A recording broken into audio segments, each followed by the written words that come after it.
jamais, sergent. Je sais. Pour qu'il y en ait un de nous qui fasse diversion. Eh mais attends, ça veut dire qu'il y en a un qui va se sacrifier.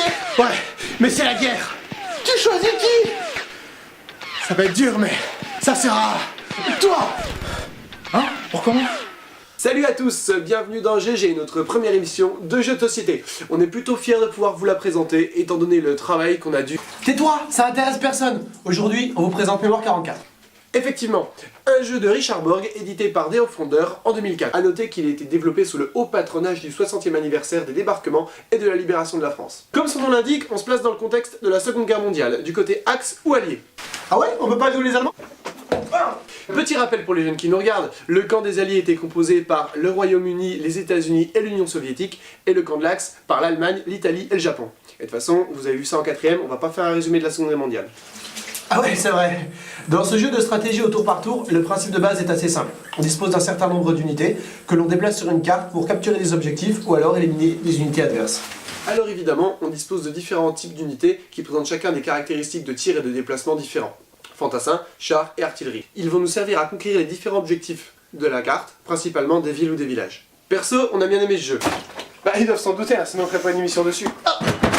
Bref, on a trouvé que c'était un bon jeu pour plusieurs raisons. D'abord, le visuel est très plaisant. Les figurines sont plus ou moins proches des soldats de l'époque.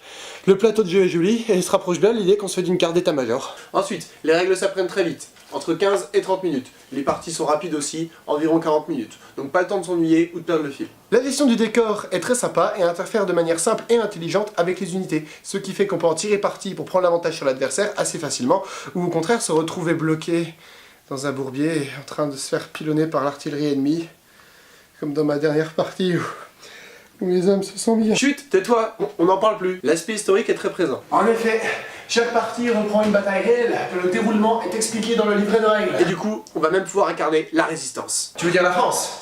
Le général de Gaulle a dit que toute la France avait résisté. Bon, après pas mal de parties, il y a quand même des défauts qui se font ressentir. Eh oui, rien ni personne n'est parfait. On commence par un détail, mais l'aviation est très peu présente, sauf sous la forme de cette carte action. Et les avions en fait, ils arrivent quand?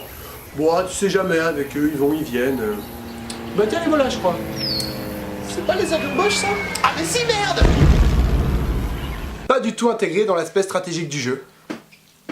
Et justement, on va continuer avec les cartes. Problème, car la possibilité de se déplacer repose exclusivement sur les cartes. Et au bout d'un moment, ça devient lassant de pas pouvoir bouger vos 36 putains de tanks sur l'aile gauche juste parce que vous tirez jamais cette saloperie de bonne carte.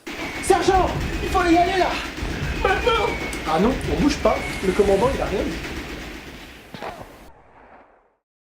Allez c'est bon, on peut y aller. Ah bah ça sert plus à rien, on s'est fait défoncer sur tous les fronts. Bon, c'est vrai que ça montre bien le fait que les communications radio étaient pas tout à fait opérationnelles à l'époque. Mais en même temps, si c'est pour vous dégoûter du jeu... En fait, le problème repose sur le fait qu'il y a également les dés, Qu'on utilise pour résoudre les combats. qui reposent également sur un facteur chance. C'est vrai qu'à un moment, vous connaissez les statistiques et les probabilités des dés à 6 faces, et donc le nombre de morts que vous allez normalement faire. Par exemple, pour tuer un fantassin, si on lance un dé, il y a 3 faces qui vont nous servir à tuer un fantassin sur le dé. Donc vous avez une chance sur 2 de les lancer, donc si vous lancez 4 dés, vous savez que normalement, vous en tuez 2. Ça fait 2 facteurs chance dans le jeu, et du coup, le manque de bol peut très vite vous pourrir une partie. Pour ce problème, on a une petite règle maison.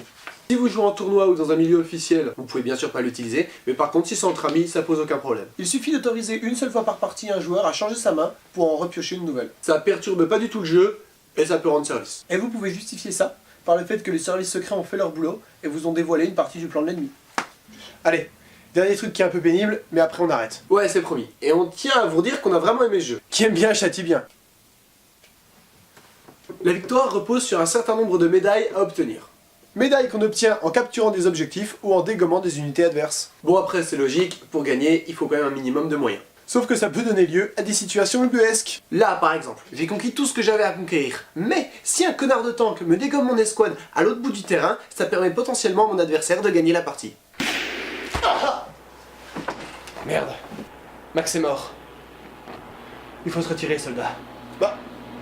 Bah on les a défoncés là, y a plus personne sergent, on va aller reprendre Paris. Tu comprends pas, soldat. Sans Max, tout est foutu. On se casse. Voilà. Alors, pour conclure... Ah mais attends. Il y a des trucs qu'on n'a pas dit en fait. Ouais mais là on avait annoncé que c'était la fin là, on va passer pour quoi? Bon, au pire, on coupera au montage.